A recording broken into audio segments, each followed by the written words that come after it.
পাহাড়ে ধস নামছে। দেখুন দেখা যাচ্ছে কিনা জানি না।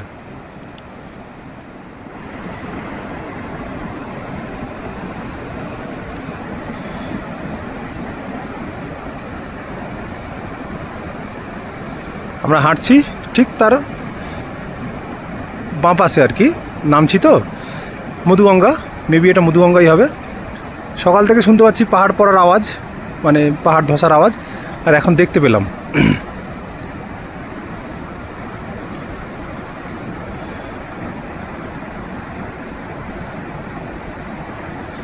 কেমন ধস নামছে দেখুন আমাদের সামনেই।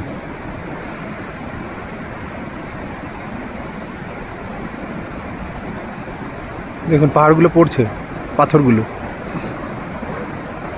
হ্যাঁ বড় বড় পাথর পড়ছে। ভয় লেগে যাচ্ছে। ঠিক আমাদের অপোজিট পাহাড়ে হচ্ছে।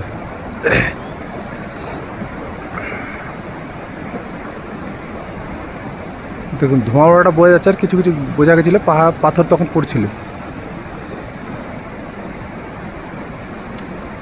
এখানে একটু বিশ্রাম নিচ্ছিলাম, দেখতে পেলাম।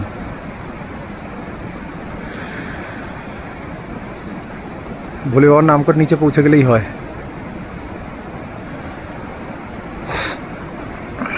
আর দাঁড়ানো যাবে না।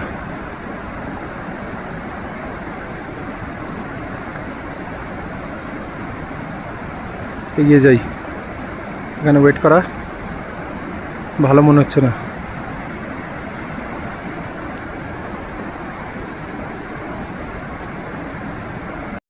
আমরা প্রায় 3 ঘন্টা হেঁটে পৌঁছে গেছি বনতলিতে।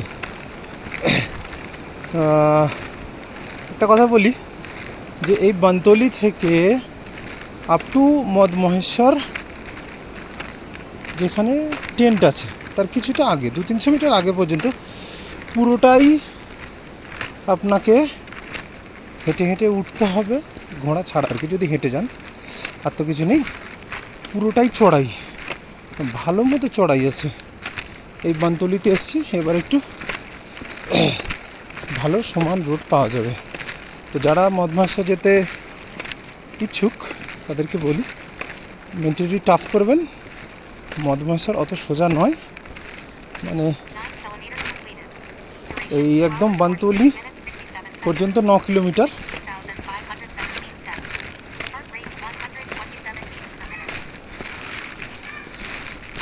এখান থেকে চড়াই শুরু হবে এবং চড়াইটা ভালো মতোই চড়াই।